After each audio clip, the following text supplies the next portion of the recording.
Hello, my dear lovely students. Hope you all are doing fine. This is teacher Hasib Kabir here. Welcome back to my English lessons. প্রিয় শিক্ষার্থী বন্ধুরা, Essential English Phrases in Daily Conversation ষষ্ঠ পর্বের ক্লাসে আপনাদেরকে স্বাগতম। প্রিয় শিক্ষার্থী বন্ধুরা, আমাদের আজকের পর্বে আমরা আরও কিছু গুরুত্বপূর্ণ এক্সপ্রেশন সম্পর্কে জানব। আমাদের গত দুটো ক্লাসে আমরা টেলিফোনে কথা বলার সময় বিভিন্ন সিচুয়েশনে যে এক্সপ্রেশনগুলো ব্যবহার করা প্রয়োজন সেগুলো সম্পর্কে জেনেছি। তো তারই ধারাবাহিকতায় আজকের পর্বে শুরুতেই আমরা দেখব ফোনে কথা বলা কিভাবে শেষ করতে হয়। Bringing a telephone call to an end. Number 1. First expressionটা দেখুন, I have to get back to work before the boss sees me. I have to get back to work before the boss sees me. অর্থাৎ বস দেখে ফেলার আগেই আমাকে কর্মস্থলে ফিরতে হবে। I have to get back to work before the boss sees me. অর্থাৎ বস দেখে ফেলার আগে আমাকে কর্মস্থলে ফিরতে হবে। আমরা এভাবে আমাদের ফোনে কথা শেষ করতে পারি। Number 2. I have to get back to my work. I will call again later. আমাকে আমার কর্মস্থলে ফিরে যেতে হবে, আমি তোমাকে আবার কল করব। আমরা এভাবেও ফোনে কথা শেষ করতে পারি, সমাপ্তি টানতে পারি। Number 3. There's someone on the other line. I must say goodbye now. অর্থাৎ অন্য একটা লাইনে কেউ একজন ফোন দিয়েছে, আমাকে অবশ্যই এখন বিদায় জানাতে হবে। আমরা এভাবে শেষ করতে পারি, There's someone on the other line. I must say goodbye now. অন্য একটা লাইনে কেউ একজন ফোন দিয়েছে, আমাকে অবশ্যই এখন বিদায় জানাতে হবে। Number 4. Can I call you back? Something has come up. আমি কি তোমাকে আবার কল করতে পারি? Something has come up. কিছু একটা ঘটেছে। Come up শব্দটার মানে হলো অপ্রত্যাশিতভাবে কিছু ঘটা, অর্থাৎ আপনার কোনো একটা প্রবলেম হয়েছে যে কারণে আপনি বলছেন আমি কি তোমাকে আবার কল করতে পারি। আমরা এভাবেও ফোনের কথাবার্তার সমাপ্তি টানতে পারি। Can I call you back? Something has come up. আমি কি তোমাকে আবার কল করতে পারি? Something has come up. কিছু একটা প্রবলেম হয়েছে। Number 5. Can you continue this later? My other line is ringing. Can you continue this later? এটার মানে কি? আমরা কি এটা আবার পরবর্তী সময়ে কন্টিনিউ করতে পারি? এটা মানে কি? এটা মানে আমাদের আলোচনাটা। আমরা কি আমাদের আলোচনাটা পরবর্তী সময়ে কন্টিনিউ করতে পারি? My other line is ringing. আমার অন্য ফোনটা বাজতেছে, অর্থাৎ কেউ একজন আমার অন্য ফোনে কল করেছে। তো আমরা এভাবে আমাদের ফোনে কথাবার্তার সমাপ্তি টানতে পারি। অথবা নাম্বার 6 দেখুন, The doorbell is ringing. I'll call you back. Doorbell is ringing মানে কলিং বেলটা বাজতেছে, আমি তোমাকে আবার কল করব। তো এইভাবে এক্সপ্রেশনগুলো দিয়ে আমরা আমাদের ফোনের কথাবার্তা বা ফোনের আলোচনার সমাপ্তি টানতে পারি। ওকে, নাও আমাদের নেক্সট টপিক হচ্ছে what to say while offering to help. What to say while offering to help. যখন আমি কাউকে সাহায্য করার প্রস্তাব করব, তো আমি তাকে কিভাবে সাহায্য করার প্রস্তাব করব। আপনি কাউকে সাহায্য করতে চান, তো কিভাবে তাকে বলবেন যে আপনি তাকে সাহায্য করতে চাচ্ছেন, অর্থাৎ আমরা কিভাবে সাহায্য করার জন্য প্রস্তাব করব। চলুন দেখে নেওয়া যাক। Number 1. How can I help you? Very simple and nice. How can I help you? আমি তোমাকে কিভাবে সাহায্য করতে পারি। অথবা would you like me to give you a hand? তুমি কি চাও আমি তোমাকে সাহায্য করি। এখানে একটা সুন্দর এক্সপ্রেশন ইউজ করা হয়েছে, দেখুন, give you a hand. give you a hand. give a hand এটার মানে হচ্ছে কোনো কাজের ক্ষেত্রে সাহায্য করা। give a hand এটার মানে হচ্ছে কোনো কাজের ক্ষেত্রে সাহায্য করা। Number 3. Can I help you with lifting this case?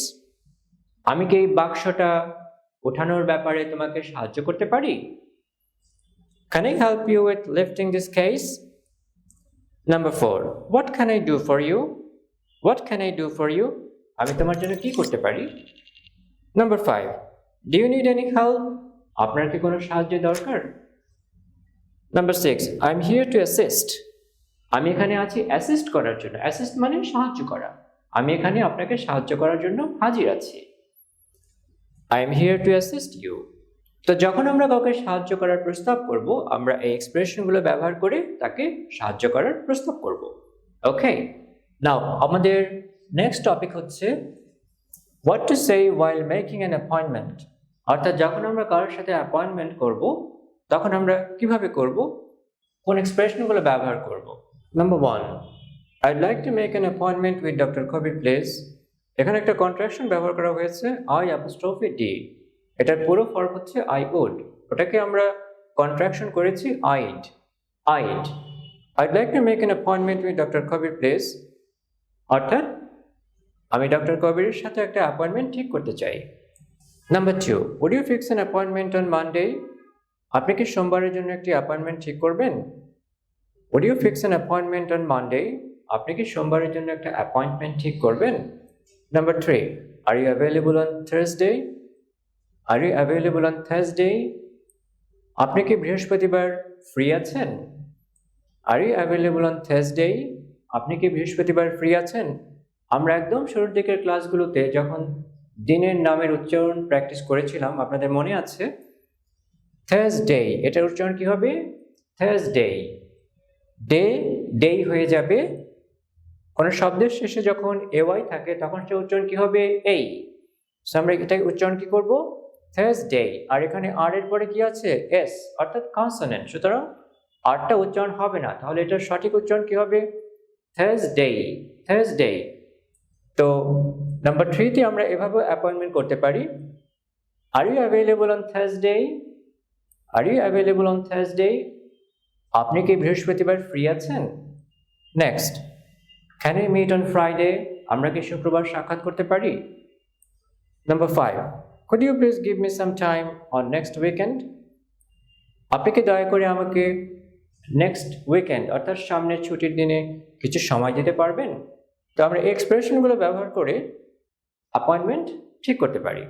Now hour next topic is what to say while extending invitation to someone. যখন আমরা কাউকে নিমন্ত্রণ করব তখন আমরা কিভাবে করব, চলুন দেখে নেওয়া যাক। Number 1, I was wandering if ইউড like to attend my sisters wedding this evening. I was wandering অর্থাৎ আমি জানতে চাচ্ছিলাম আজ সন্ধ্যায় আমার বোনের বিয়েতে অ্যাটেন্ড করতে আপনি পছন্দ করবেন কিনা। তো এইভাবে এই এক্সপ্রেশন ব্যবহার করে আমরা ইনভাইট করব। যেমন আমরা এইভাবে বলতে পারি যে আমি জানতে চাচ্ছিলাম আজ সন্ধ্যায় আমাদের সাথে ডিনারে যোগদান করতে আপনি পছন্দ করবেন কিনা। তো এটা ইংরেজি কি হবে? I was wandering if ইউড like to join us for dinner tonight. আমার সাথে বলুন, I was wandering if ইউড like to join us for dinner tonight. আমি জানতে চাচ্ছিলাম আজ সন্ধ্যায় আমাদের সাথে ডিনারে যোগদান করতে আপনি পছন্দ করবেন কিনা। এইভাবে এই এক্সপ্রেশনগুলো ব্যবহার করে আমরা খুব সুন্দরভাবে এবং একটা স্ট্যান্ডার্ড ওয়েতে ইনভাইট করব। Okay. Number 2, it would be great if you join us in celebrating the Bengali new year. চমৎকার হতো যদি তুমি বাংলা নববর্ষ উদযাপনে আমাদের সাথে যোগদান করতে। আমরা এভাবে ইনভাইট করতে পারি। Number 3, I'd like to invite you to our company's annual function. আমি আমাদের কোম্পানির বার্ষিক ফাংশনে আপনাকে ইনভাইট করতে বা নিমন্ত্রণ করতে চাই।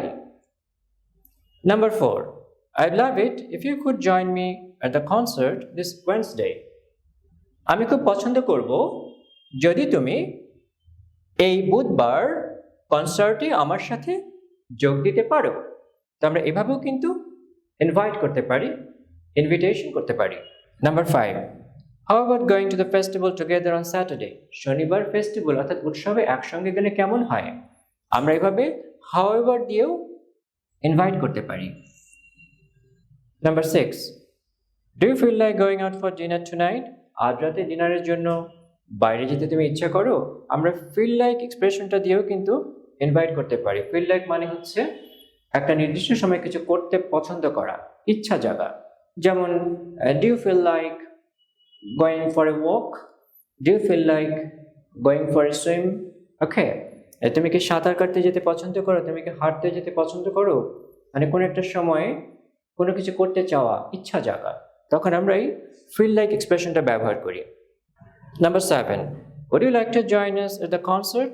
তুমি কি কনসার্টে আমাদের সাথে যোগ দিতে চাও? would you like to join us at the concert? তুমি কি কনসার্টে আমাদের সাথে যোগ দিতে চাও? আমরা এভাবেও ইনভাইট করতে পারি। অথবা number 8, are you free for lunch after today's meeting? আজকের মিটিং এর পরে কি তুমি ফ্রি আছো লাঞ্চের জন্য? আমরা এভাবে ইনভাইট করতে পারি। Number 9, how about going to the beach? বিচে গেলে কেমন হয়? How about going to the beach? আমরা এভাবে কিন্তু সাজেশন বা ইনভাইট করতে পারি। How about going to the beach?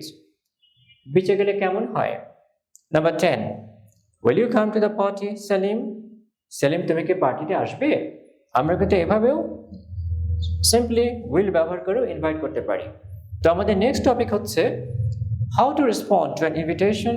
অর্থাৎ এই যে ইনভিটেশন, এতক্ষণ আমরা আলোচনা করলাম যে এই এক্সপ্রেশনগুলো ব্যবহার করে আমরা কাউকে ইনভাইট করব, নিমন্ত্রণ করব। এখন এই কেউ আপনাকে ইনভাইট করেছে, তার উত্তরে আপনি কিভাবে রেসপন্ড করবেন? Number 1, I'd love to attend the ceremony. আমি অনুষ্ঠানে থাকতে খুব পছন্দ করি। এই যে would love to, I'd love to মানে আমি খুব ইচ্ছা করি, খুব পছন্দ করি, খুব ইচ্ছা করি। I'd love to attend the ceremony, I'd love to attend the ceremony অর্থাৎ আমি অনুষ্ঠানে উপস্থিত থাকতে খুব ইচ্ছা করি। Number 2, I'd be delighted to join অর্থাৎ আমি অনুষ্ঠানে যোগ দিতে পারলে আনন্দিত হব। Number 3, I will be there, আমি সেখানে থাকবো। আই উইল বি দেয়ার, আমি সেখানে থাকবো। Number 4, that sounds like much fun, মনে হচ্ছে অনেক মজা হবে। That sounds like much fun, মনে হচ্ছে অনেক মজা হবে। এখানে দেখুন একটা শব্দ sounds. What is the meaning of sounds? Sounds মানে কিন্তু শব্দ না, এখানে সাউন্ডস মানে কি? মনে হওয়া। That sounds like much fun, অনেক মজা হবে বলে মনে হচ্ছে, অনেক মজা হবে বলে মনে হচ্ছে বা মনে হয়। Number 5, that sounds like a good idea. এখানেও দেখুন একই এক্সপ্রেশন ব্যবহার করা হয়েছে, সাউন্ডস অর্থাৎ মনে হওয়া। That sounds like a good idea, একটা চমৎকার আইডিয়া বলে মনে হচ্ছে। That sounds like a good idea, একটা চমৎকার আইডিয়া বলে মনে হচ্ছে। Number 6, thanks for the invitation. Invitation বা নিমন্ত্রণের জন্য ধন্যবাদ, আমরা এভাবে বলতে পারি থ্যাঙ্কস ফর দ্য ইনভিটেশন।